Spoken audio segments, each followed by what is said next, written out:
My name is Elaine Estes. In the eyes of my family, I'm a 34-year-old spinster, a failure who shuffles paperwork in a dull government office.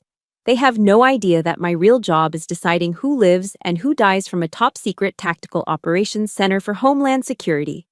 But that night, amidst the clinking of expensive crystal and forced laughter, Mark, my cousin Laya's fiancé, the hero my family worships, tossed a jagged, burnt piece of black metal onto the dinner table. The heavy thud silenced the room. He looked straight into my eyes, smirked with pure condescension, and dropped a sentence that made my blood run cold. "Someone like you couldn't save anyone, Elaine." That metal was a fragment from the Redport mine explosion, a tragedy I had personally coordinated via satellite just last week. While he bragged about his bravery, mocking the panicked dispatcher on the radio, he added a final slap to my gender. It had to be a man on the comms. A woman would have vomited the second she saw the fire. Mark didn't know that the man's voice he idolized, the one he claimed was his brother in arms, was sitting right across from him, cutting a piece of steak and listening to every single lie. Before I tell you how I destroyed his ego in front of everyone, please comment below with the state you are listening from, and hit subscribe if you believe that stolen valor deserves the harshest punishment. The windshield wipers of my 10-year-old Ford sedan were fighting a losing battle against the Minnesota winter. It was a complete whiteout on the I-35 corridor. For 4 hours, I had been gripping the steering wheel so hard my knuckles had turned the color of parchment. The heater in my car rattled, barely keeping the cabin temperature above freezing, blowing lukewarm air that smelled faintly of burning dust. Any sane person would have turned back. The weather advisory had warned of hazardous travel conditions, urging people to stay off the roads. But in my family, absence wasn't just an absence, it was an admission of defeat. If I didn't show up to the engagement dinner at the lake house, I would be the bitter cousin who couldn't handle Laya's happiness. So, I drove. I drove with the same tactical precision I used to guide extraction teams through hostile terrain. Only my enemy tonight wasn't a cartel or a collapsing mineshaft. It was the icy judgment of my own blood relatives. Through the swirling vortex of snow, the lights of the Windlow Lake house finally appeared. It was a sprawling structure of timber and stone, glowing with warm, golden light against the blue-black storm. From the outside, it looked like a sanctuary, a Thomas Kinkade painting come to life. But as I pulled into the driveway, maneuvering between the massive Chevy Tahoe and the pristine BMW SUV that belonged to Mark, I didn't feel relief. I felt the familiar tightening in my chest.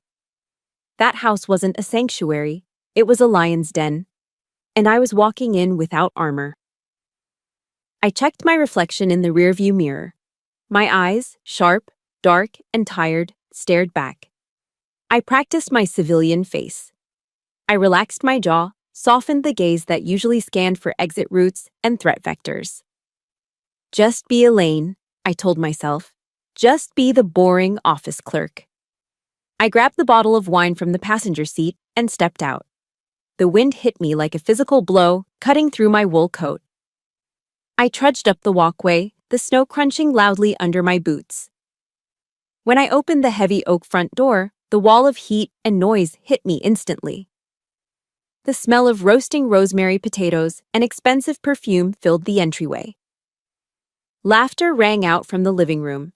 The easy, confident laughter of people who have never had to hold a dying man's hand through a radio frequency. "Oh, you made it." The voice came from the hallway. Aunt Carol stood there, holding a tray of hors d'oeuvres. She didn't smile. She didn't move to hug me. Her eyes immediately darted down to my feet. "Elaine, please tell me you stomped those boots off outside," she said, her voice tight with that specific Midwest passive-aggressiveness that sounds like concern but feels like a reprimand. "We just had the hardwood floors refinished. Salt stains are a nightmare to get out." "I knocked them off, Aunt Carol," I said, my voice low. "Good to see you too."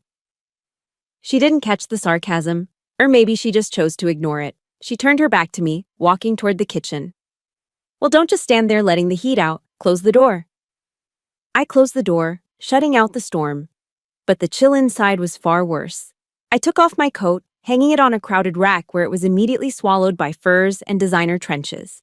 I walked into the living room, clutching the wine bottle like a shield. The atmosphere shifted the moment I crossed the threshold. The conversation didn't stop, but the volume dipped just a fraction. Laya was posing near the fireplace, a flute of champagne in one hand, her other hand resting theatrically on Mark's bicep. She looked radiant, I'll give her that. The golden child in her natural habitat. Mark was holding court in the center of the room. He looked every inch the hero he claimed to be. Broad shoulders, a jawline you could cut glass with, and that confident, alpha male stance that usually masks deep insecurity. "Elaine!" Laya called out, her tone dripping with sugary insincerity. She didn't move toward me. "We were starting to bet on whether your old car broke down in a snowbank." "The roads are bad," I said simply, walking over to Aunt Carol, who had reappeared. "Here, I brought this." I handed her the bottle. It was a 2018 Cabernet Sauvignon from Napa Valley, a reserve bottle I'd spent $200 on. It was complex, aged, and perfect for the prime rib they were serving. Aunt Carol glanced at the label without really seeing it. "Oh, thanks, dear." She took it and immediately bent down, shoving it onto the bottom shelf of a side table, completely out of sight. "I'll just save this for later. We have plenty open right now." In the same heartbeat, Mark reached behind him and produced a bottle of generic red blend, the kind with a screw top you buy at a gas station for $9. "Carol, Jim, I brought the good stuff," he boomed, flashing a winning smile. Aunt Carol's face lit up as if he'd handed her a diamond. "Oh, Mark, you shouldn't have. Jim, get the corkscrew. Let's open Mark's wine right now so it can breathe." I stood there, my hands empty, watching my thoughtfully chosen gift gather dust while they celebrated mediocrity. It was a perfect metaphor for my entire existence in this family. "Dinner is served," Uncle Jim announced, emerging from the dining room. We all migrated to the massive mahogany table. It was beautifully set with fine china and polished silver. I watched as everyone found their places. Name cards were set out, Mark at the head, Laya to his right, Aunt Carol and Uncle Jim on either side. I walked around the table, looking for my name. I found it at the very end, but there wasn't a real dining chair there. Because the table was full, they had unfolded a metal card table chair and placed it at the corner, creating an awkward, jutting addition to the perfect rectangle. It was the kids' table spot, except there were no kids. It was just me. To make matters worse, the spot was directly next to the sliding glass patio doors. The seal on the door was old, and I could feel a steady, freezing draft slicing through the gap, hitting me right in the kidney. I sat down on the cold metal chair. It creaked loudly, drawing a few glances before everyone turned their attention back to Mark. "To the happy couple," Uncle Jim toasted, raising his glass of cheap wine.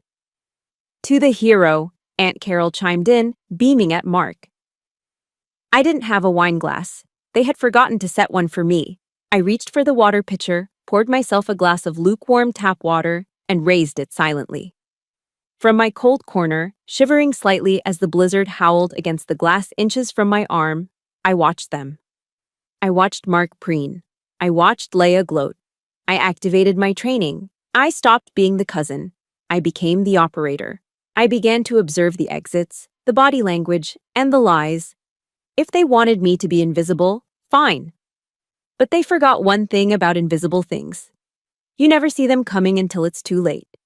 The prime rib was actually cooked perfectly, medium rare, pink in the center, swimming in a pool of rich au jus. But as I watched Mark sawing into his slab of meat, pointing his steak knife at Uncle Jim to emphasize a point, I found myself losing my appetite. Dinner had officially begun, and so had the Mark show. "It's all about leverage, Jim," Mark was saying, his voice booming across the table, drowning out the soft jazz playing in the background. "You can't just play the market, you have to disrupt it. My firm is looking at a 7-figure contract by the end of Q3. We're talking about total vertical integration." I took a slow, deliberate sip of my tap water. 7-figure contract. That was interesting, considering I had run a standard background check on him 3 days ago when Laya first mentioned his name. The firm he was talking about was an LLC registered to a P.O. box in a strip mall, and his credit score was hovering somewhere around the freezing point of water. He had maxed out 3 credit cards and was currently driving a leased BMW he was 2 months behind on payments for. But Uncle Jim was eating it up. He nodded enthusiastically, a piece of potato falling from his fork. "That's incredible, son. You've always had a head for business. Real risk taker." "High risk, high reward, Jim. That's the motto," Mark said, winking at Laya. Laya beamed, basking in the reflected glory of her fiancé's imaginary success. She looked around the table, her eyes landing on me.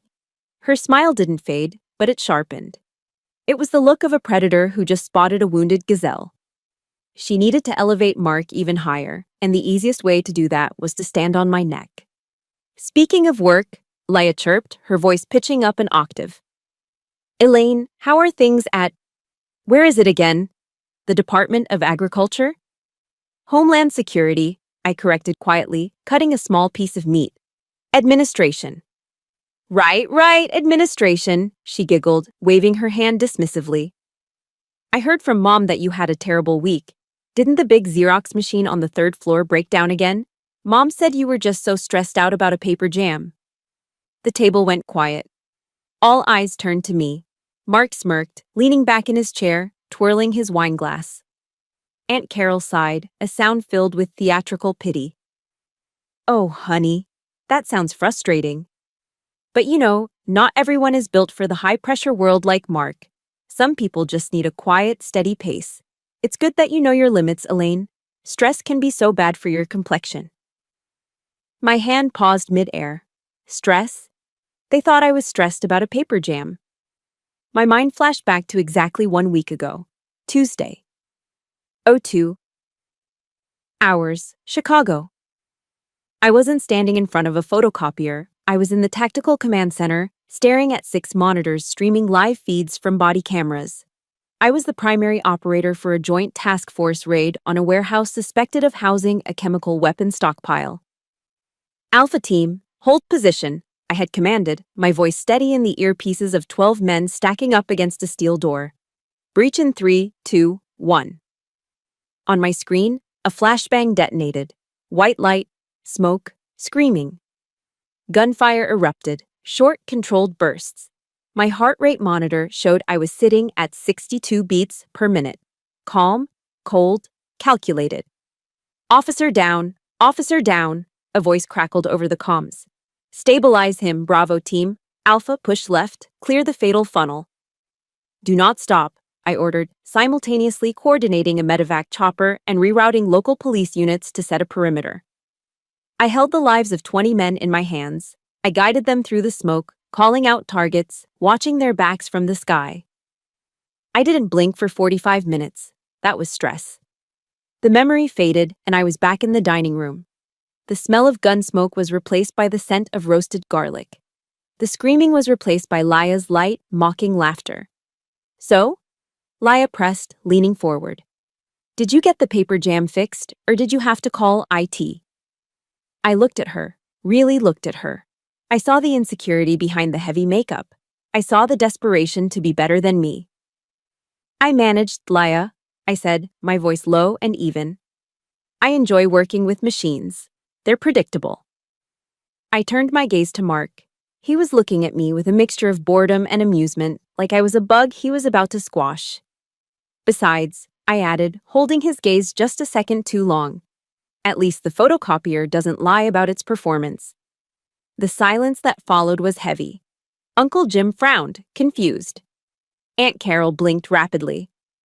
"Well, that's an odd thing to say." Mark's smirk faltered. For a microsecond, the alpha male mask slipped. He shifted in his chair, sensing a threat he couldn't identify. I wasn't playing the role of the submissive, embarrassed cousin. I wasn't looking at the floor. I was looking right through him. "Machines are boring," Mark said quickly, his voice a little louder than necessary, trying to regain control of the room. People are where the real action is, leading men into the fire. That's what matters." He was baiting me. He wanted to drag the conversation back to his turf. where he was the hero and I was the nobody. I went back to cutting my steak, slicing it with surgical precision. If you say so, Mark. Before we see just how far Mark is willing to go to prove he's a hero, I have a question for you. Have you ever sat at a table like this? Have you ever had to bite your tongue while someone completely incompetent lectured you on how the world works, just to keep the peace? If you know this feeling, hit that like button right now. It helps more than you know. And I want to hear your story. Comment below with the word silence if you've ever had to hide your true strength to protect someone's fragile ego. Let's see how many of us are out there. Mark cleared his throat, clearly annoyed that I had ended the interaction on my terms. He took a large gulp of wine, wiping his mouth with the back of his hand, a crack in his refined facade. He needed a win. He needed a story that would bury me completely. You know, Mark started, his voice taking on a somber, theatrical tone. Talking about fire, it reminds me of Redport. That night changed me. Leia gasped softly, her hands flying to her mouth. Oh, honey, are you sure you want to talk about it? It's so traumatic for you. I have to, Mark said, looking bravely around the table. People need to know what real sacrifice looks like. I gripped my fork. Here it comes, the main event. The lie that would end his life as he knew it. Come on, Mark, Uncle Jim urged, leaning forward with his elbows on the table, his eyes wide with a mixture of morbid curiosity and hero worship. Tell us about it. Tell us about Redport. The news only showed the smoke, but we know the real story was on the ground. The word hung in the air like a foul smell. Redport. Mark set his wineglass down slowly. He did it with the practiced gravity of a man about to deliver a sermon. He looked down at his plate, then up at the ceiling, letting out a long, shuddering breath. It was a performance worthy of a daytime soap opera award. I don't usually like to talk about it, Mark said softly, his voice dropping to a gravelly whisper that forced everyone to lean in. It takes a piece of you, you know? Seeing hell on earth. We know you're humble, honey, Aunt Carol cooed, reaching out to pat his hand. But people need to know. True bravery is so rare these days. I picked up my steak knife. The handle was cold, solid silver. I gripped it until the intricate patterns engraved in the metal dug into my palm. It was chaos, Mark began, his eyes unfocusing as if he were seeing ghosts. The initial blast took out the main generator. We were in total darkness. And then, the fire. You've never seen fire like that, Jim. It was 20, maybe 30 feet high. It was roaring like a freight train. It wasn't just burning, it was consuming everything. Steel beams were melting like wax candles. Liar! The word screamed in my head. I didn't see fire that night. I saw data.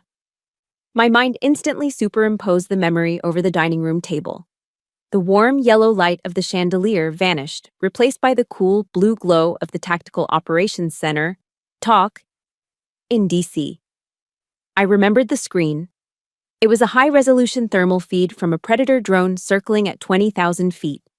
On my monitor, the fire wasn't red or orange.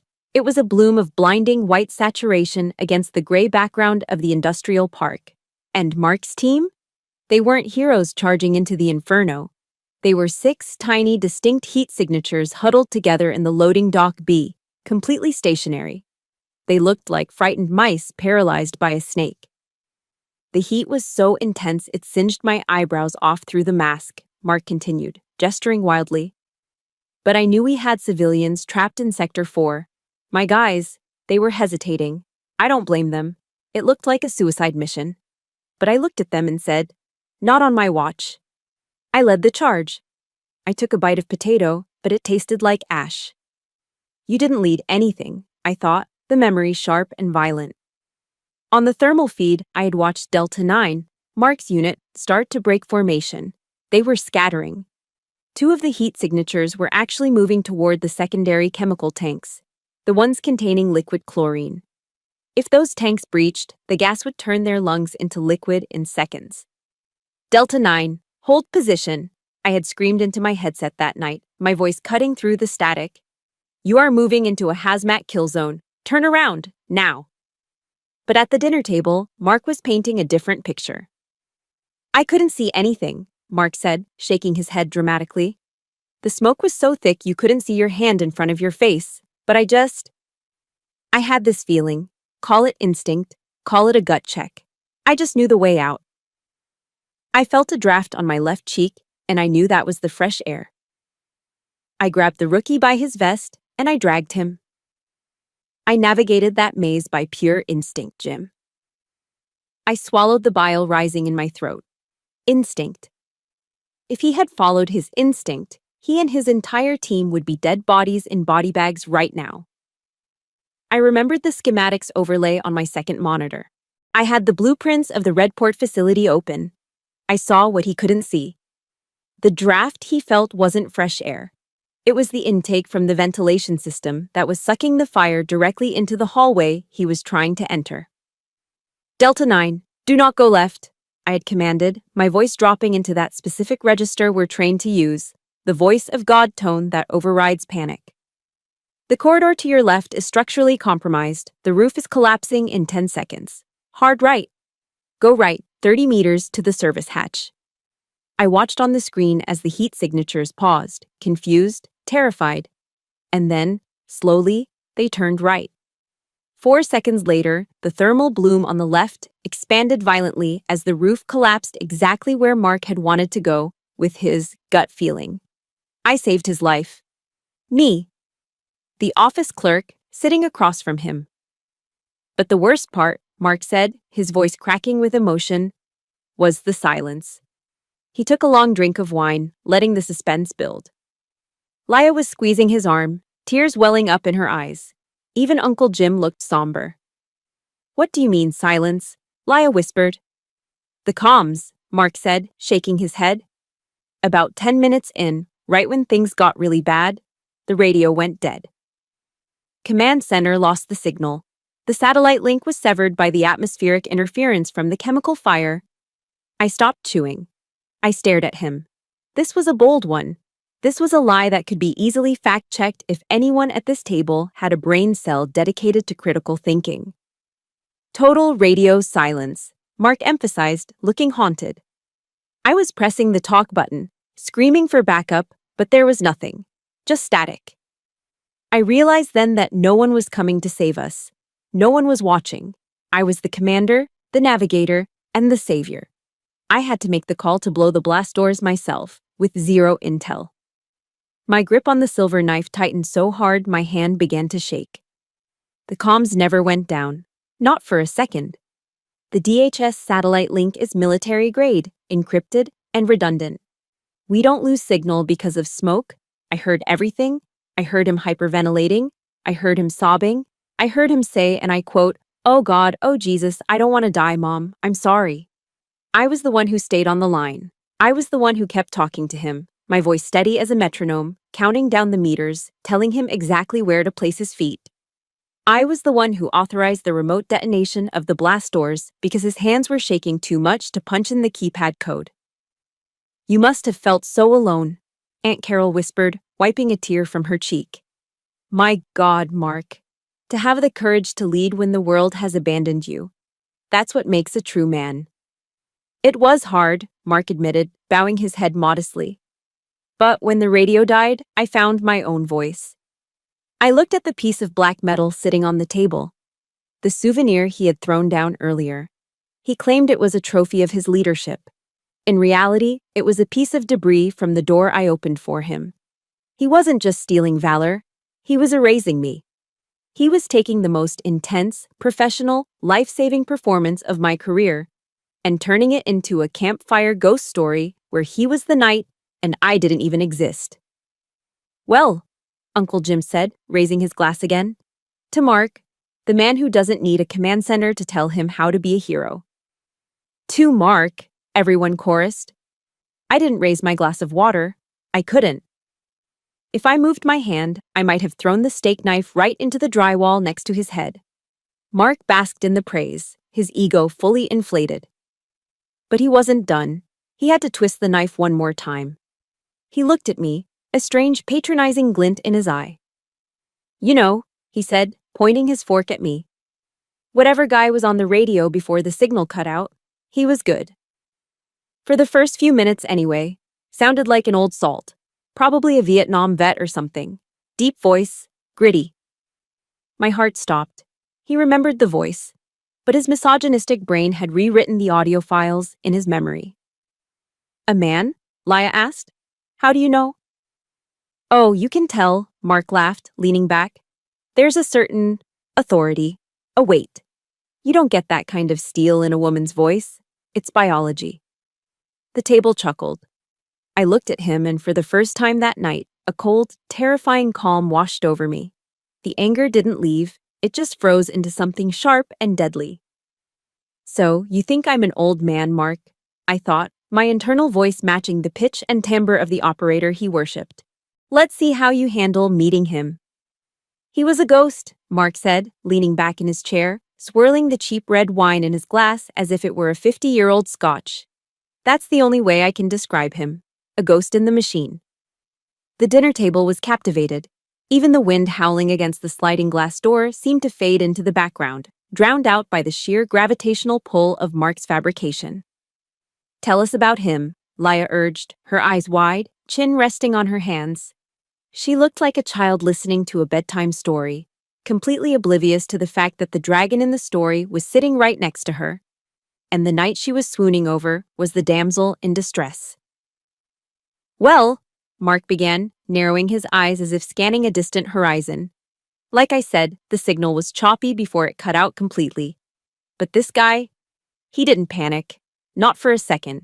His voice was deep, gravelly. You know that sound, Jim? The sound of a man who smoked 2 packs a day for 30 years and shouted over the roar of C-130 engines. Uncle Jim nodded solemnly. A real command voice. I know the type. Exactly. Mark pointed a finger at him. He sounded like he'd been eating concertina wire for breakfast, probably special forces, maybe a retired ranger working as a contractor. You don't get that kind of steel in your throat from working a desk job. That's forged in the trenches. I sat perfectly still, my hands folded in my lap. Under the tablecloth, my fingernails were digging into my palms so hard I thought I might draw blood. Gravelly, deep, steel. I wanted to laugh. I wanted to stand up and scream until the crystal chandelier shattered. It wasn't testosterone. It wasn't cigarettes. It wasn't eating wire. It was technique. It's called tactical voice modulation. It was the first thing they taught us in the Level 5 operator course at Quantico. When you are speaking to men in a high-stress environment, men who are pumped full of adrenaline and cortisol, you cannot sound frantic. You cannot sound high-pitched. High frequencies trigger an instinctive panic response in the human brain. So, we train. We learn to drop our larynx. We learn to speak from the diaphragm, pushing the air up through a relaxed throat to create resonance. We strip away emotion. We strip away gender markers. We become a genderless, emotionless entity of pure authority. That gravel he heard wasn't a lifetime of combat experience. It was me, sitting in an ergonomic chair in DC, consciously lowering my register to 90 Hz so that Mark wouldn't hyperventilate and pass out. We had this connection, Mark continued, his voice dropping to a reverent whisper. It's hard to explain to civilians. It's the brotherhood. Even though we were thousands of miles apart, we were in the trench together. I'd say, Delta lead moving north, and he'd come back with, copy that, Delta lead, watch your 6. We were finishing each other's sentences. We were perfectly in sync, 2 warriors dancing through the fire. In sync? My mind flashed back to the audio log from 02:14 a.m. that night. Mark, sobbing, breathless. I can't see. Oh God, oh Jesus, Mom, I don't want to die here. Please, someone help me. Me. Voice dropped, flat, authoritative. Delta lead, cease transmission, control your breathing, inhale for 4, exhale for 4, do it now. Mark, whimpering. It's too hot. I'm gonna burn. Me. You are not going to burn. You are going to listen to my voice. Stand up, soldier. Stand up. There was no dancing. There was no brotherhood. There was a terrified man-child crumbling under pressure. and a woman holding him together with nothing but the sheer force of her will transmitted over a satellite uplink. But here, in this warm, expensive dining room, I was being erased. Every word Mark spoke was a brick in the wall he was building to shut me out. He was taking my competence, my training, my literally life-saving intervention, and grafting it onto the imaginary body of a retired ranger because his fragile ego couldn't handle the truth that a woman in a cardigan saved his life while he cried for his mother. "It's amazing," Aunt Carol sighed, shaking her head. "It's like a movie." "It's better than a movie," Laya corrected her mother. She turned to look at me, her expression shifting from awe to a sickly sweet pity. "See, Elaine," Laya said, tilting her head. "This is what I was trying to tell you earlier. There's a whole world out there that people like Mark operate in. It's a world of instinct and brotherhood. Those men, they have a language you and I just can't understand. It's primal." She reached out and patted my arm, a gesture so patronizing it felt like a slap. "You have your little forms to file," Laya continued, her voice dripping with condescension. "And you worry about your printers and your lunch breaks. And that's fine. We need people like you to keep the lights on. But you have to admit, hearing Mark talk, doesn't it make you realize how small that office life is?" "Small," I repeated, the word tasting like copper in my mouth. "Yes, small," Laya nodded. "Safe, boring. You should be grateful there are men like Mark and his radio friend out there protecting us so you can sleep at night." I looked at Mark. He was beaming at Laya, soaking up her adoration. He believed it. That was the most terrifying part. He had told the lie so many times in the last week that he had actually overwritten his own memory. He truly believed he had bonded with a brother that night. To the unknown soldier on the radio, Mark proposed a toast, raising his glass high.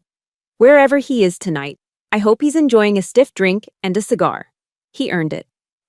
"To him," Uncle Jim echoed. "To him." Aunt Carol and Leia chimed in. I stared at the water in my glass. The ice had melted. It was just stagnant, lukewarm liquid. I picked up the glass. My hand was steady. Rock steady. The same hand that had guided a Hellfire missile strike 3 months ago without a tremor. I brought the glass to my lips and drank. The water went down hard, fighting against the lump of rage in my throat. It tasted bitter, like bile and injustice. They were toasting me. They were praising me. But they were doing it by celebrating a man who didn't exist, while looking right through the woman who did. I set the empty glass down on the table. Clack. The sound was louder than I intended. It cut through the murmurs of agreement. Mark looked at me, his brow furrowing slightly. He sensed something. The air pressure in the room had changed. The boring office cousin wasn't shrinking away. I was sitting up straighter. My shoulders were back. My chin was up. I wasn't the cousin anymore. I was the operator assessing a threat. And the threat assessment was complete. Protocol dictated de-escalation. But protocol didn't apply to stolen valor. Protocol didn't apply to a man who would spit on the person who saved him just to get a round of applause. Mark reached into the pocket of his blazer. I knew what was coming next. I had seen the outline of it against the fabric of his jacket when he walked in. "Actually," Mark said, his voice taking on a new, darker tone, "I have something to show you. Something that proves everything I just said." He pulled his hand out of his pocket. The prop. My heart hammered against my ribs, not from fear, but from the adrenaline of the fight that was about to begin. He was going to show them the proof of his heroism.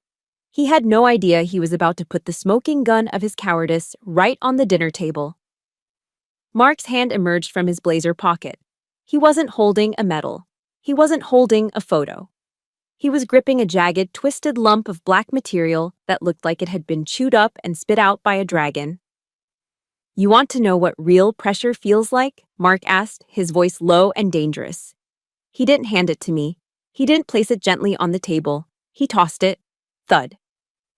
The sound was heavy, dead, and jarring against the delicate clink of silverware and crystal. The object hit the pristine white Irish linen tablecloth about 2 feet in front of me. Momentum carried it forward. It slid across the fabric with a harsh, scratching sound, leaving a faint streak of soot and ash in its wake, before coming to a stop inches from my water glass. "Mark!" Aunt Carol gasped, her eyes widening as she looked at the black smear on her heirloom tablecloth. "The linen." "Relax, Carol," Mark said, not taking his eyes off me. "It's just a little carbon. It washes out. But the scars? Those don't wash out." I looked down at the object. It was a piece of metal about the size of a man's hand. The edges were razor-sharp, torn violently rather than cut. The surface was scorched matte black, with patches of iridescent blue and purple oxidation, the telltale sign of metal that has been subjected to extreme, sudden heat. It smelled. Even over the aroma of the prime rib and the garlic mashed potatoes, I could smell it. It was the scent of ozone, burnt chemicals, and destruction. It was the scent of a crime scene. "Go ahead," Mark goaded, nodding at the jagged scrap. "Pick it up, Elaine. Touch it." I didn't move. I just stared at it. "Too dirty for you?" he sneered. "I guess it doesn't match your manicure. That right there. That is what men like me face while you're filing your TPS reports and complaining about the break room coffee." Laya shuddered theatrically. "It looks terrifying, Mark. Why do you keep it?" "It's my lucky charm," Mark said, leaning forward, his shadow falling over my plate. "It reminds me of the moment I realized I was alive. It reminds me that there is a world of wolves and a world of sheep. And the sheep? Well, they just graze." He picked up his wineglass again, swirling the liquid, looking at me with absolute contempt. "You see, Elaine," he continued, his tone shifting from aggressive to patronizingly educational. "I threw that on the table because you need a reality check. You sit there with your little comments about photocopiers not lying, acting like you have some kind of moral high ground. But look at that metal. That's reality. That is twisted steel. That is fire." He gestured vaguely with his steak knife. That piece of shrapnel was flying through the air at 300 miles an hour. It missed my head by inches. If I hadn't moved when I did, if I hadn't had those reflexes. He trailed off, letting the implication hang in the air. "You're a hero, babe," Laya whispered, reaching out to stroke his arm. Mark soaked it up, then turned his focus back to me for the kill shot. "The point is, Elaine," he said, his voice dripping with disdain. "You live in a bubble, a safe, climate-controlled, fluorescent-lit bubble. You deal with paper cuts. I deal with shrapnel. You deal with jammed drawers.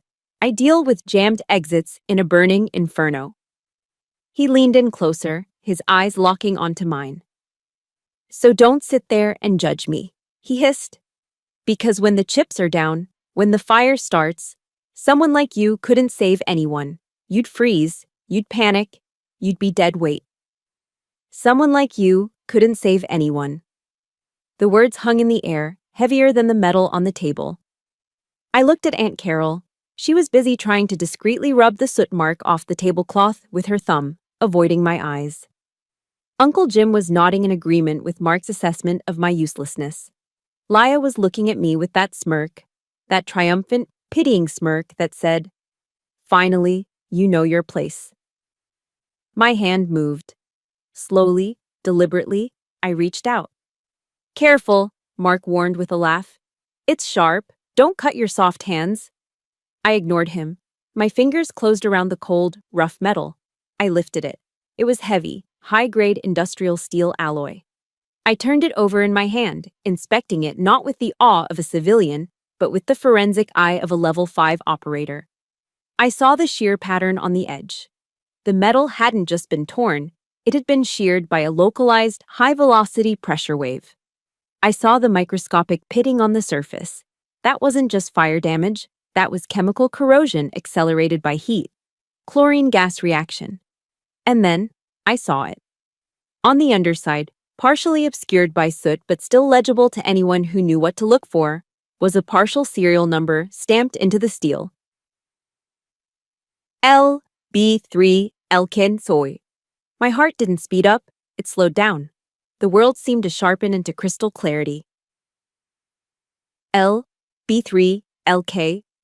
Sector B3. Lock mechanism. I knew this piece of metal.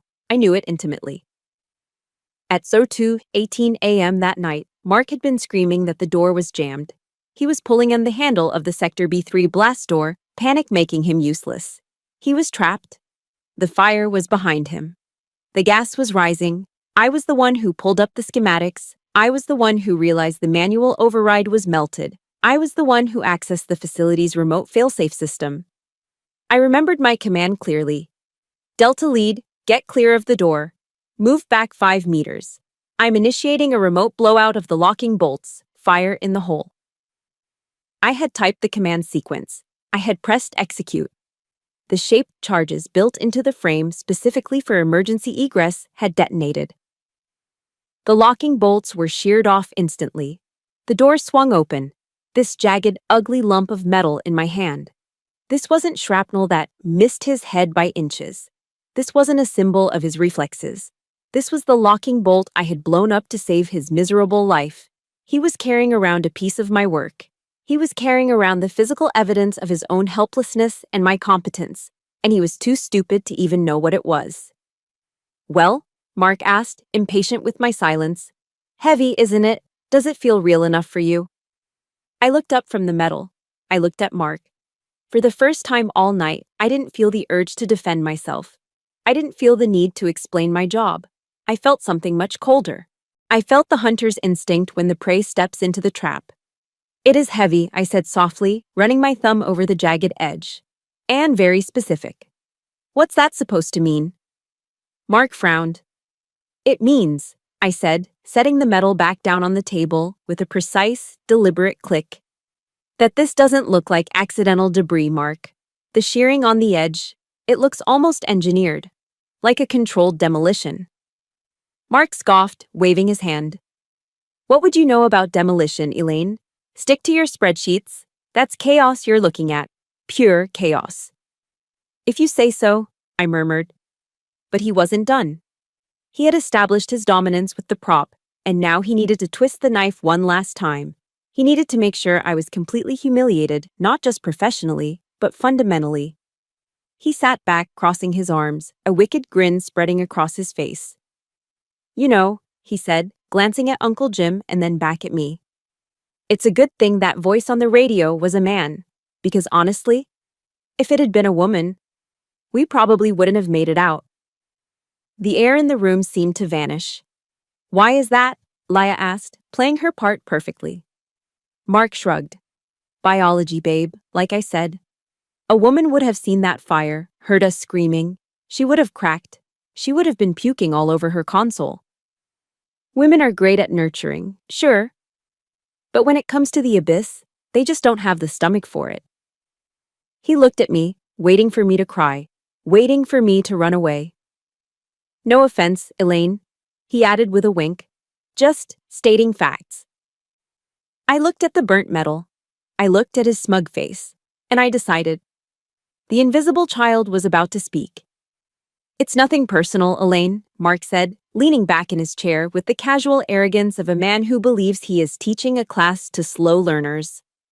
It's just Biology 101. He gestured with his empty wine glass, the red residue staining the crystal like dried blood. You see, he continued, evolution designed men and women differently. We are the hunters. We have the adrenaline dump, the tunnel vision, the aggression required to survive the kill zone.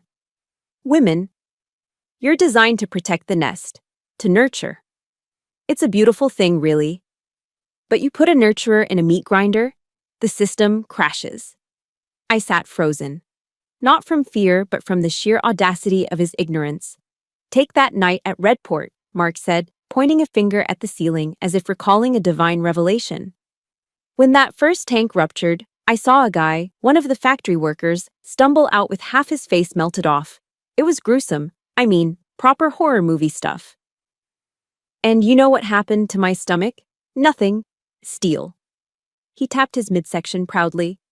But if a woman had been on the radio, if she had access to the visuals I was seeing, Mark shook his head, chuckling darkly. She would have been vomiting all over her console within 10 seconds. It's a reflex. You see blood, you see fire, and your body rejects it. You panic, you scream. It's hardwired into your DNA to flee, not to fight. Exactly, Uncle Jim chimed in, nodding sagely as he poured himself another glass of the cheap blend. It's not an insult, Elaine. It's just the natural order. Men take the hill, women keep the home fires burning. You can't ask a goldfish to climb a tree, right? Right, Aunt Carol agreed, looking at me with that same pitying expression she used when I was single at Christmas. Mark is just saying that everyone has a role, dear. Yours is safe. And that's okay. We need people to be safe. I felt a coldness spreading through my limbs. It wasn't the draft from the patio door anymore. It was the icy clarity of detachment. I looked at Mark. I looked at his hands. Soft, manicured, shaking slightly from the alcohol. I looked at his eyes, glassy and desperate for validation. He wasn't just insulting me. He was insulting every woman I had ever served with. He was spitting on the graves of female medics who died dragging men twice their size out of Humvees in Kandahar.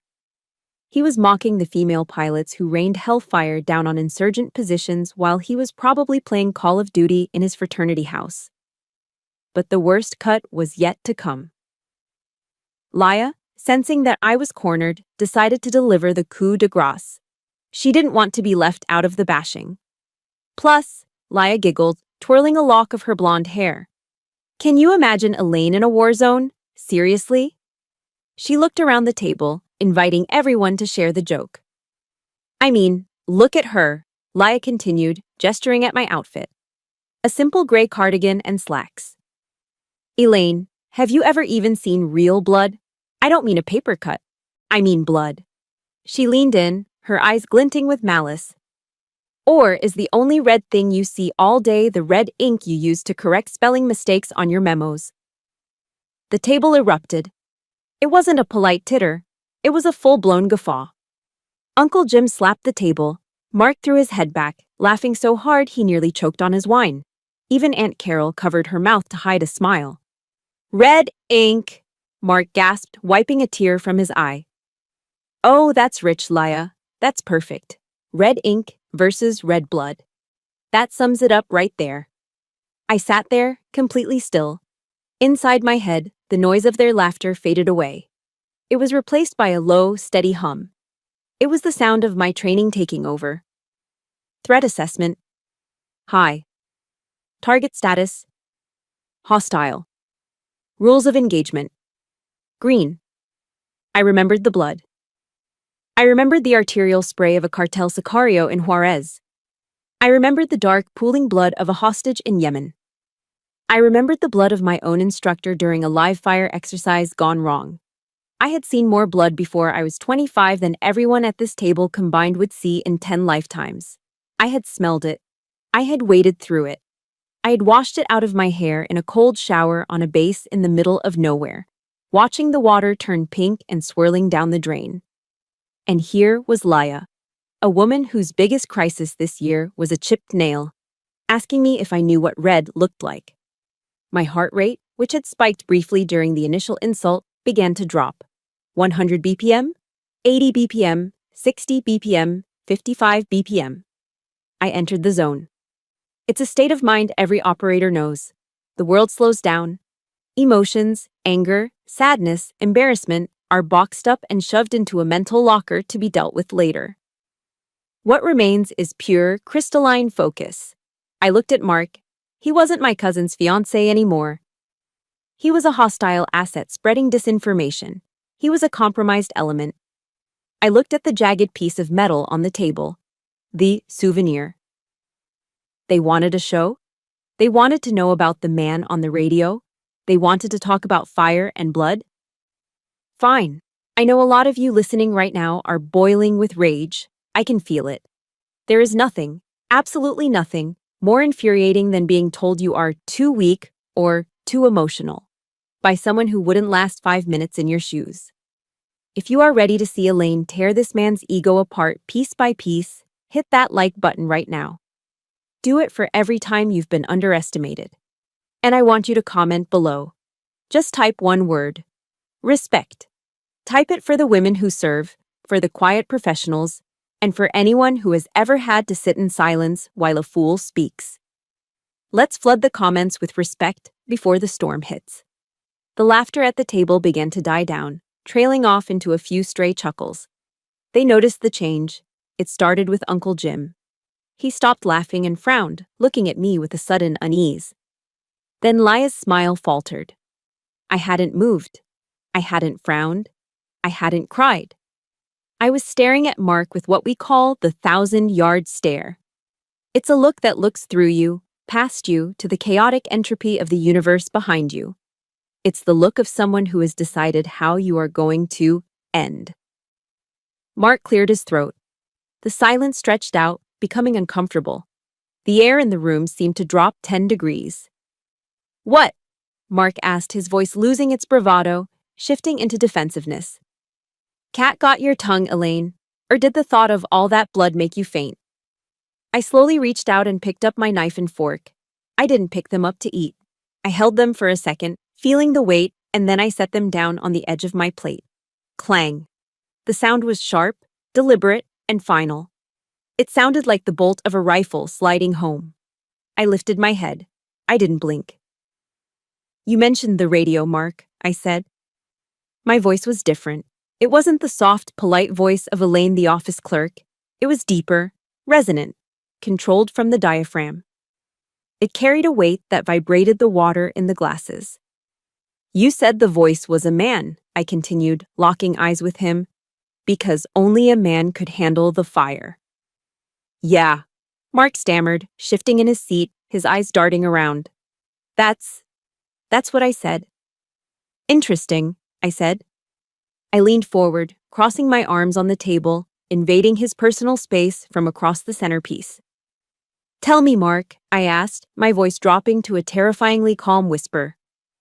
If that man was such a brother to you, if you were so in sync, why don't you tell everyone here what his call sign was? Mark blinked. His what? His call sign, I repeated. Every operator has one. You were connected by brotherhood, right?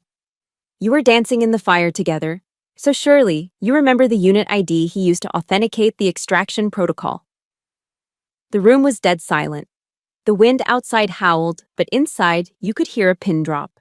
Mark opened his mouth, but nothing came out. The trap was set, the safety was off, and I was about to pull the trigger. The sound of my knife and fork hitting the fine china was not loud, but in that dining room, it echoed like a gavel striking a judge's bench. Clink, clatter. I withdrew my hands from the table and placed them calmly in my lap. I sat back. I didn't slouch. I didn't shrink. I straightened my spine, engaging the posture I used during debriefings with Joint Chiefs. The laughter that had filled the room only seconds ago didn't just fade, it was severed.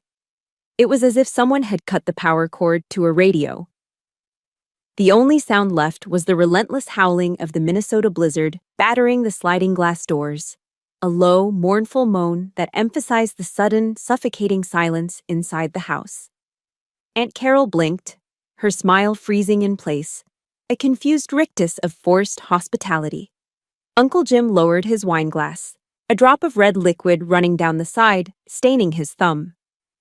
Laya's smirk twitched, faltering as she looked at me. She was waiting for me to cry, or to storm out, or to apologize for ruining the mood. She wasn't expecting me to just sit there. But I wasn't looking at them. My entire world had narrowed down to a single focal point. Mark. I locked eyes with him. In my line of work, we call it acquiring the target. It's a specific kind of gaze. It's not angry. Anger is messy. Anger makes you sloppy. This gaze is clinical. It's the way a surgeon looks at a tumor, or the way a wolf looks at a deer that has wandered too far from the herd. It is the look of someone who knows exactly how the next 30 seconds are going to play out, while the other person is still trying to figure out the rules of the game. Mark stopped chewing. He swallowed hard, the food visibly struggling to go down a throat that had suddenly gone dry. He tried to hold my gaze, tried to summon that arrogant alpha bravado he had been wearing all night like a cheap costume. He puffed out his chest. He narrowed his eyes, but he couldn't hold it. I saw the micro-expressions flickering across his face, confusion, annoyance. And then, creeping in around the edges like frost on a window pane. Fear. He felt it. He didn't know what it was, but his primitive lizard brain was screaming at him that something was wrong. The predator in the room wasn't him. Elaine? Aunt Carol's voice broke the silence, shrill and nervous. Is everything all right? You look intense. I'm fine, Aunt Carol, I said. I didn't turn my head to look at her. I didn't break eye contact with Mark. Inside my chest, I felt a familiar sensation. It was the weight of the badge I kept in my desk drawer in D.C. It was the weight of the oath I had taken 10 years ago, standing in a sterile government room with my right hand raised. I do solemnly swear that I will support and defend the Constitution of the United States against all enemies, foreign and domestic. Most people think that oath is just words, a formality to get a paycheck. But for those of us who sit in the dark, watching the world burn on high-definition monitors, that oath is the only thing that separates us from the monsters. We defend the truth. We defend reality. And right now, sitting across from me was an enemy of the truth, a domestic enemy of integrity, a man building a castle on a foundation of stolen valor and lies, using the suffering of brave men and women as mortar for his ego. I couldn't let it stand. Not tonight. Not ever again. You asked me a question, Mark, I said. My voice had changed. The office mouse squeak was gone. I dropped my register, engaging my diaphragm, projecting the sound with a low, resonant frequency that vibrated in the chest. It was the command voice, the voice that cuts through panic, the voice that makes grown men stop running and listen. You asked if I had ever seen blood, I continued, my words precise and clipped. You asked if the thought of it made me faint. Mark laughed, but it was a brittle, hollow sound. Come on, Elaine, can't take a joke. We're just having a little fun. Fun, I repeated. The word tasted like ash. I leaned forward slowly, resting my elbows on the table, invading his personal space from 5 feet away. The air pressure in the room seemed to drop. You told us a very compelling story about Redport, Mark, I said, keeping my voice terrifyingly calm. You told us about the fire, the chaos, the brotherhood, and you told us about the man on the radio, the ghost, the one you shared a soul bond with. Yeah, Mark said, shifting in his seat, loosening his tie with a finger. So, you said you were in sync, I said. 2 warriors dancing in the fire. Those were your words, right? That's right, Mark said, his chin jutting out defiantly. We were. Then you know the protocol, I said. The what? The protocol, I said, sharper this time. The DHS communication protocol for Tier 1 emergencies. When a field commander, which you claim you were, establishes a direct link with a remote operator during a comms blackout, there is a handshake procedure. It's the first thing you do. It's automatic. It's drilled into you until you can say it in your sleep. I saw a bead of sweat form on Mark's hairline. He wiped it away quickly. We didn't have time for bureaucracy, Elaine, he scoffed, trying to regain the upper hand. We were dying. We skipped the formalities. You never skip authentication, I said. Not when you're calling in a remote detonation for a blast door. You can't just ask for a door to be blown, Mark. You have to authorize it. You have to prove you are who you say you are. Laya looked back and forth between us, her brow furrowed. Elaine, what are you talking about? Why does this matter? It matters, I said, never taking my eyes off Mark. Because a hero never forgets the name of the man who saved his life. And in the tactical world, our name is our number. I picked up my water glass, took a slow sip, and set it down. So, Mark, I said, my voice dropping to a whisper that roared in the silence. I'll ask you again. If that man on the radio was your brother, if he was the only one who understood you, surely you remember his call sign? Surely you remember the unit ID for your own team. Mark froze. His mouth opened slightly, then closed. He looked at Laya, then at Uncle Jim, looking for an exit ramp. It was chaotic, Mark stammered, his face flushing a deep, blotchy red. There was interference, static. We didn't use call signs, we just talked. You just talked, I repeated flatly. On an encrypted military channel, in a hazmat zone. Yes, Mark snapped, slamming his hand on the table, trying to bully his way out of the corner. Jesus, Elaine, why are you grilling me? It's a bunch of numbers. Who cares? I saved the team. That's what matters. The numbers matter, Mark, I said. I stood up. I didn't rush. I unfolded myself from the small metal folding chair, rising to my full height. I'm not a short woman, but in that moment, I felt 10 feet tall. I looked down at him. The numbers matter, I said, because they are the only truth in a room full of lies. I reached into my memory palace. I unlocked the file labeled Redport Incident 02 hours. I saw the data stream as clearly as if it were projected on the wall behind him. You don't know the number, I said, answering for him. You don't know the call sign. You don't even know the frequency. You're crazy, Mark muttered, looking at Aunt Carol. She's drunk, or off her meds. Carol, get her to sit down. I'm not the one who needs to sit down, Mark, I said. I took a breath. And then, I did something I had never done in my civilian life. I let the operator out. Unit Delta 9, I recited, my voice-changing cadence becoming the mechanical, rhythmic voice of the radio. Grid coordinates 45-3 north, 93.2 west, Sector 4. Oxidizing agent detected. Structure integrity critical. Mark's head snapped up. His eyes went wide. His face drained of color so fast it looked like the blood had been sucked out of him by a vacuum. How? He whispered. How do you know the coordinates? I leaned in, bracing my hands on the table, looming over him like the judgment of God. I know them, I said, because I was the one who typed them in. The silence in the room wasn't just quiet, it was heavy. It pressed down on the table like a physical weight, suffocating the soft jazz playlist that was still cycling through the speakers in the background. Mark was staring at me. His mouth was slightly open, his eyes wide and unblinking, vibrating with a mixture of confusion and dawning horror.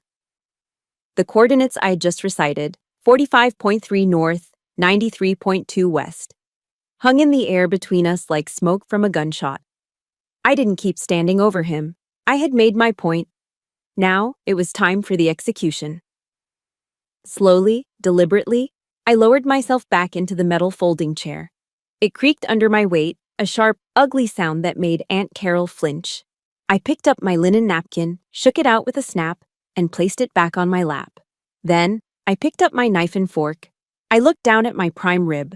It had gone cold, the au jus congealing slightly on the china. It didn't matter. I wasn't eating for pleasure anymore. I was eating to demonstrate control. I sliced a piece of meat.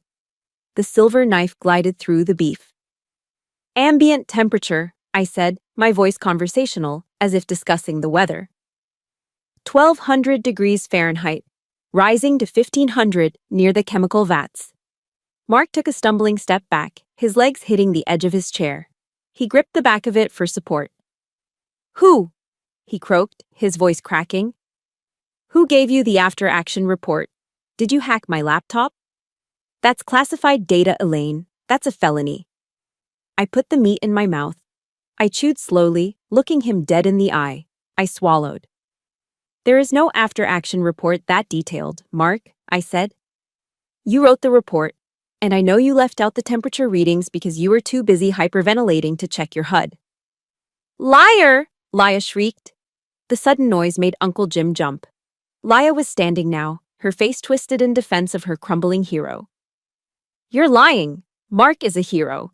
You're just jealous because you're a miserable, lonely spinster who makes up stories. Am I? I asked softly. I turned my gaze to Mark. He looked sick. He looked like a man who was watching a ghost crawl out of his television screen.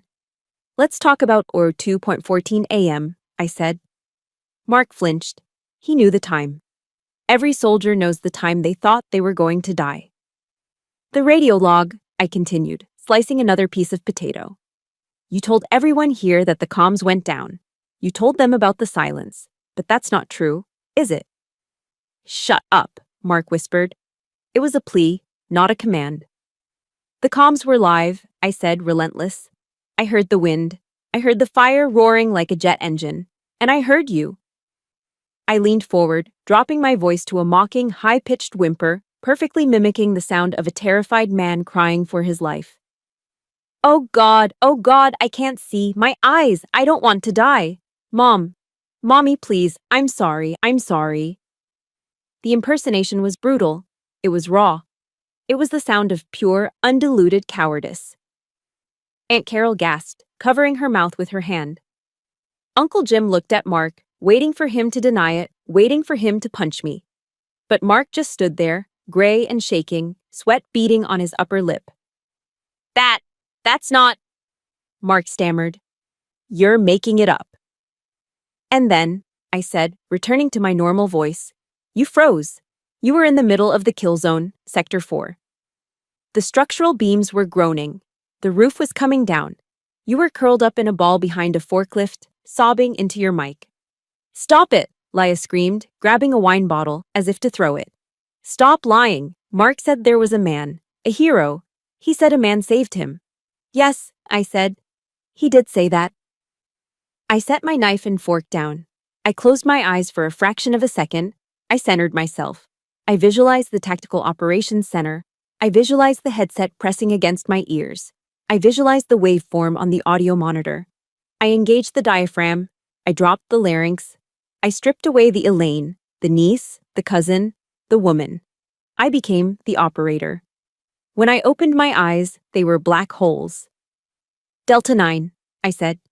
It wasn't a shout. It was a rumble. It was a voice that didn't belong in a dining room. It was deep, gravelly, and layered with the kind of absolute, terrifying authority that overrides the instinct for self-preservation.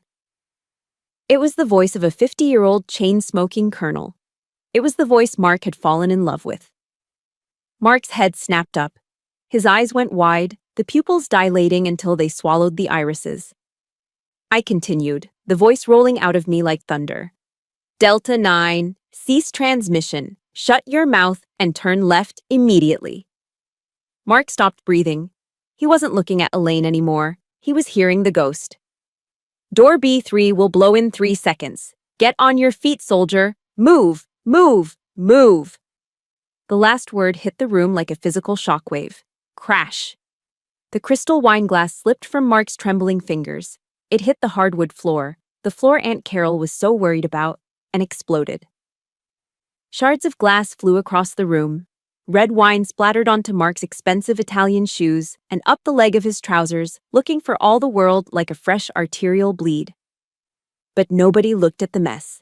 Every single pair of eyes was locked on me. Mark was shaking so hard his teeth were actually chattering. He looked at me, and for the first time, he really saw me. He didn't see the cardigan. He didn't see the office lady. He saw the person who had held his life in the palm of her hand while he cried for his mother. It was you, Mark whispered. The sound was barely audible over the wind outside. The voice. The ghost. It was you. It's called tactical modulation, Mark, I said, my voice returning to its normal, cool alto. I picked up my glass of water and took a sip. It's a basic level 5 skill.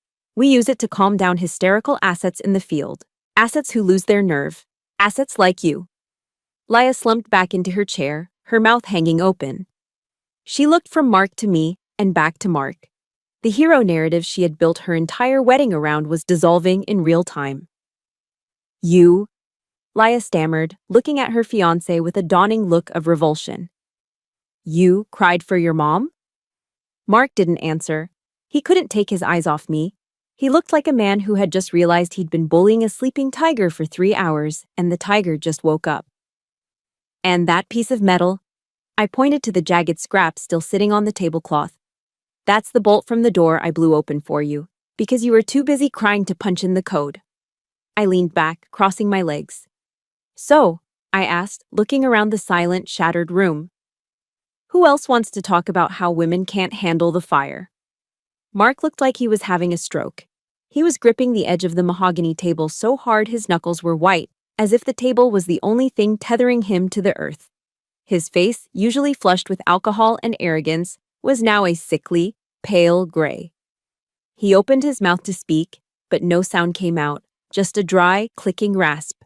The illusion was shattering. You could almost hear it breaking, like the sound of ice cracking under too much weight. It's you, Mark finally whispered. His voice trembled, stripping away the deep, confident baritone he had faked all evening. The voice. The ghost. It was... you? He looked at me with a mixture of awe and absolute terror. It wasn't just that I knew the coordinates, it was the sound. When I had dropped my voice into that tactical register, I had triggered his muscle memory. I had transported him back to the worst moment of his life, and in that moment, he recognized his savior. I can't believe it, he mumbled, shaking his head.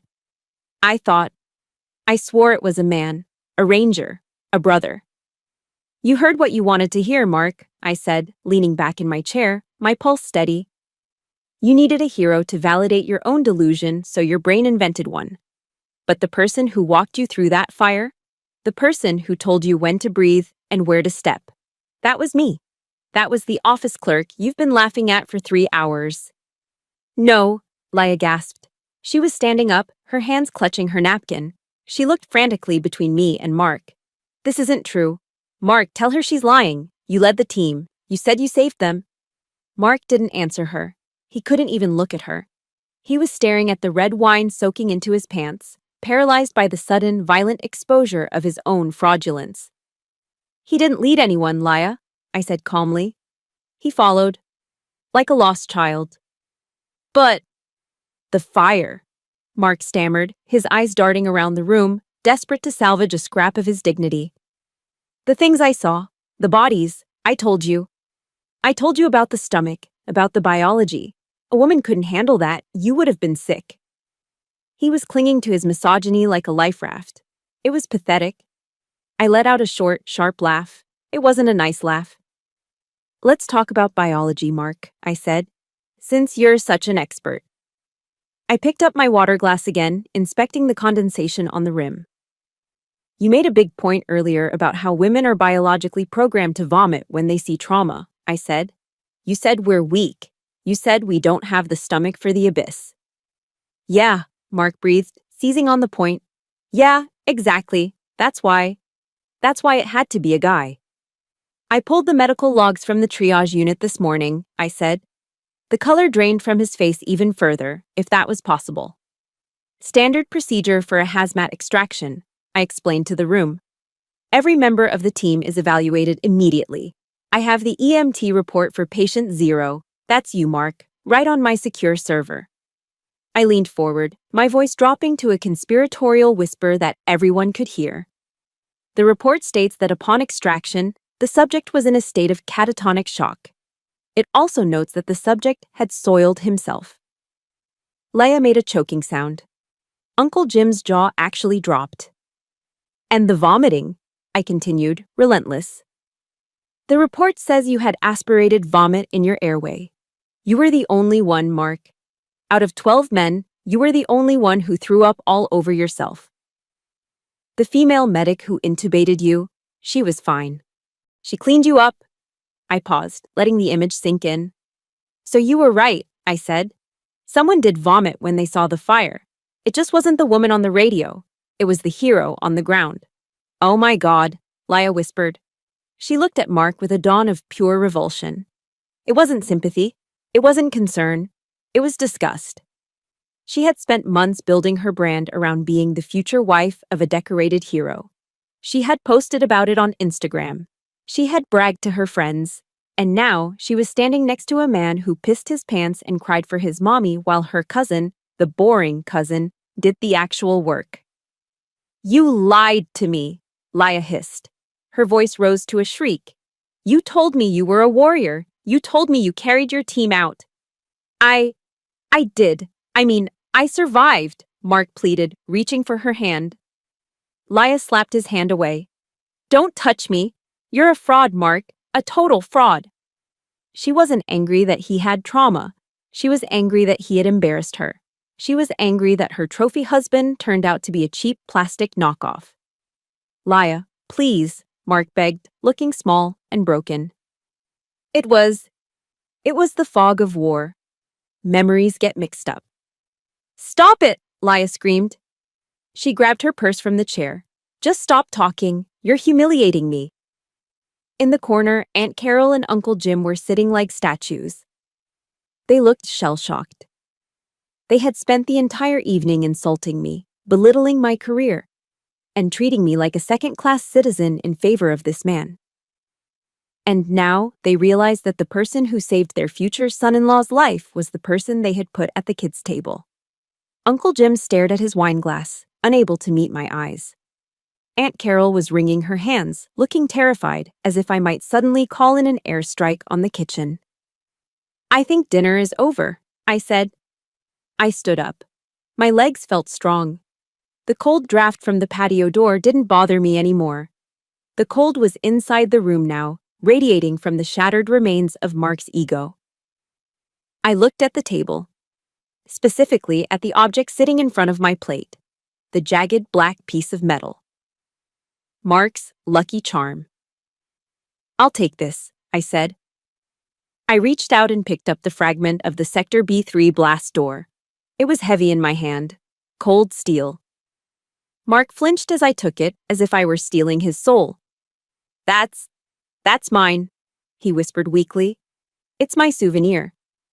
No, Mark, I said, slipping the metal into my handbag. A souvenir is something you earn. You didn't earn this. You survived it. I looked him up and down one last time. He looked like a ruined man. His suit was stained with wine. His face was stained with shame. His fiancée was looking at him with hatred. This metal is from the door I opened, I said. I calculated the charge. I typed the code. I cleared the path. This is my work, and I don't leave my work in the hands of amateurs. I zipped my bag shut. The sound was final. You can keep the wine stain, I said. It suits you. I turned my back on him.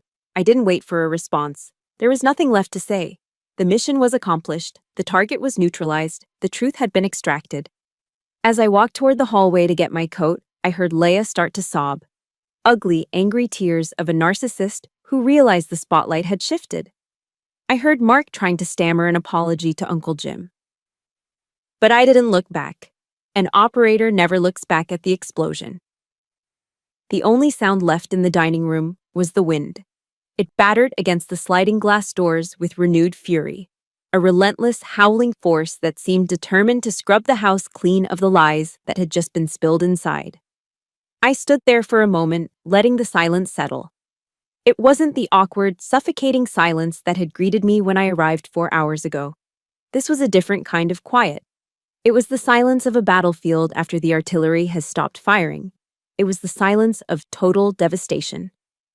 Mark was still slumped in his chair, staring at the ruin of his wineglass. Laya was sobbing quietly into her hands, her shoulders shaking. Not with sorrow for her fiancé, I suspected, but with self-pity for the public embarrassment she was already calculating how to spin. Uncle Jim and Aunt Carol sat frozen, pale, and diminished, like wax figures that had been left too close to a fire. I picked up my linen napkin from the table. The fabric was heavy, starched, and expensive, just like everything else in this house. I dabbed the corners of my mouth with slow, deliberate precision, folding the napkin neatly before placing it beside my untouched plate. The steak was a little tough, Aunt Carol, I said. My voice was soft, polite, the perfect picture of Midwest manners. Maybe a bit overcooked, just like Mark's story. Aunt Carol flinched as if I'd slapped her. She opened her mouth to speak, perhaps to offer a reflex apology or a defense, but no words came out. There were no words left. The script she had followed for 30 years, the one where Elaine was the failure and the family was perfect, had been shredded. I reached for my handbag. I unzipped the side pocket, the metallic zzz zip cutting through the quiet room. I took one last look at the table, ensuring that the jagged black piece of steel from Sector B3 was safely tucked inside. I'm taking this back, I said, patting the bag. Don't worry, Mark. You can keep the memories. I hear trauma bonds are very trendy these days. I turned away from the table. I didn't rush. I didn't storm out. I walked with the easy, fluid stride of someone who has nothing to hide and nowhere to run from. My heels clicked rhythmically on the hardwood floor, the floor Aunt Carol loved more than her own niece, marking time as I moved toward the foyer. Behind me, I heard a chair scrape back. "Elaine, wait," Uncle Jim's voice called out. It was weak, stripped of its earlier bluster. I didn't stop. I didn't slow down. I reached the foyer and pulled my wool coat from the rack, burying myself in its familiar, scratchy warmth. I wound my scarf around my neck, pulling it tight. I buttoned the coat all the way to the chin. I was armoring up, preparing to re-enter the element that Mark claimed I couldn't handle. I put my hand on the brass doorknob. The metal was freezing cold, conducting the temperature from outside. It felt grounding. I opened the door. The storm hit me instantly. The wind roared into the entryway, bringing a swirl of snowflakes that danced over the expensive rug. It was chaotic, violent, and absolutely beautiful. It was real. Unlike the air inside that house, which was recycled and stale, this air tasted of ozone and ice. I stepped out onto the porch and pulled the heavy oak door shut behind me. The latch clicked. It was a solid, final sound. A period at the end of a very long, very painful sentence. I walked down the driveway, my boots crunching deep into the fresh snow. The blizzard was in full force now. Visibility was down to maybe 10 feet. Most people would be terrified to drive in this. They would see danger. They would see a threat. I just saw weather. Just another variable to calculate. I reached my 10-year-old Ford sedan. It was buried under a layer of white, looking like a snowdrift in the shape of a car. I brushed the snow off the driver's side door and slid inside. The leather seats were freezing, stiff against my back. The air inside the cabin was frigid, smelling faintly of old coffee and cold dust. It was the most comfortable I had felt all night. I put the key in the ignition and turned it. The engine sputtered, protested for a second against the cold, and then roared to life. The heater kicked on, blowing icy air that would take 10 minutes to warm up. I sat there for a moment, gripping the steering wheel. I looked up at the rearview mirror. Through the swirling snow, I could see the glowing windows of the lake house. Frame by frame, I could see them moving inside. I saw Laya gesticulating wildly, screaming at Mark. I saw Aunt Carol sinking onto the sofa, her face in her hands. They looked so small. From out here, in the dark, they looked like actors on a tiny stage, performing a tragedy that no one was watching anymore. I wasn't the invisible child anymore. I realized that now. I had never been invisible. I was just operating on a frequency they didn't have the hardware to receive. My phone, mounted on the dashboard, buzzed. The screen lit up, cutting through the gloom of the car. It wasn't a text from my mother asking why I left early. It wasn't a text from Laya demanding an apology. It was a push notification from the DHS Secure Comm app. The icon was a simple, nondescript shield. I tapped the screen. The message opened, black text on a gray background. Priority. Alpha Sender. Central Command, First Store, DC. Status. Active message. New assignment. Hostage situation developing in Seattle. Local assets compromised. We need a lead operator on the comms immediately. Are you ready? I stared at the screen. Seattle. Another crisis. Another fire. Another set of lives hanging by a thread, waiting for a voice in the dark to tell them where to step. They didn't care about my hardwood floors. They didn't care about my car. They didn't care if I was single or married or the disappointment of the family. They cared that I was the best. I tapped the reply button. My fingers moved automatically, typing the only 2 words that mattered. Always ready. I hit send. I put the car in reverse, backing out of the driveway. I shifted into drive. The headlights cut 2 twin beams through the white chaos ahead. I didn't look back at the house. I didn't look back at the warmth I was leaving behind. I pressed the gas pedal, and my car surged forward, merging onto the unplowed road, disappearing into the heart of the storm where I belonged. Because Mark was wrong about one thing. The storm isn't something you hide from. The storm is where the work gets done. Before I go, I want to share something important that I learned tonight. For years, I let my family's opinion define my reality. I thought that if I stayed quiet and worked hard, eventually they would see me. But tonight proved that you cannot force people to respect you if they are committed to misunderstanding you.